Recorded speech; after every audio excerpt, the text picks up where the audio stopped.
Good morning, Central Louisiana. Welcome back to What's in Store. Back again in Opelousas at the Tony Chachere's Test Kitchen. Chef Jude back again with us.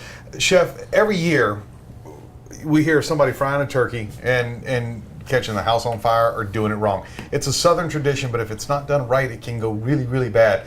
Give us some tips about how we can make it go right. Absolutely. The first thing that you mentioned is probably the most important thing. Don't do it inside.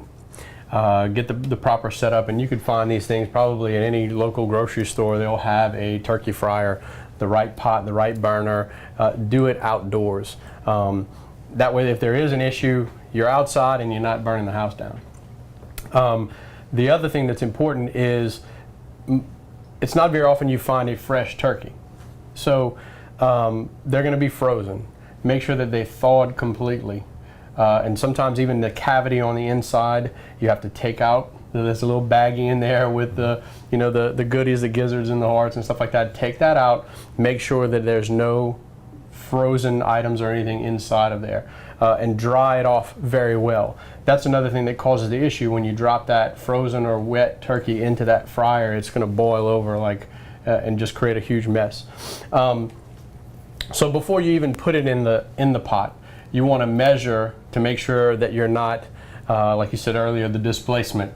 And normally what I do for that is I put a little bit of water into the pot, or put the turkey into the pot first, pour water in to where it's just covered, and then mark on the inside of the pot where that water was.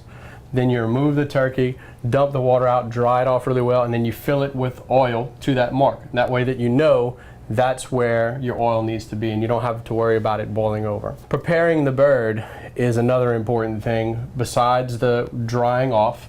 I like to use our Tony Chachere's roasted garlic or butter injectable marinade. And so you want to inject that turkey really well all throughout all the muscles, and it's going to give it a little more flavor that way. Some people have done this, and I know it maybe sounds silly, but if you're going to fry the turkey, don't stuff it and fry it. Make your stuffing separately, do it in the oven. The stuffing will not work out in the fryer. And you want to drop the turkey into the fryer very carefully, and you want to have your grease at about 325. 3 to 4 minutes per pound. Dark meat needs to be about 175, and white meat needs to be about 165. Some people actually like to season it before it goes in the oil, but what I like to do is season it with Tony's after it comes out, and that grease is still hot on there, and it kind of melts into the bird. It makes Christmas, Thanksgiving, any get together actually a Sunday good. So, Chef Jude, thank you so much for letting us invade your test kitchen. You're welcome. And guys, that's today's What's in Store.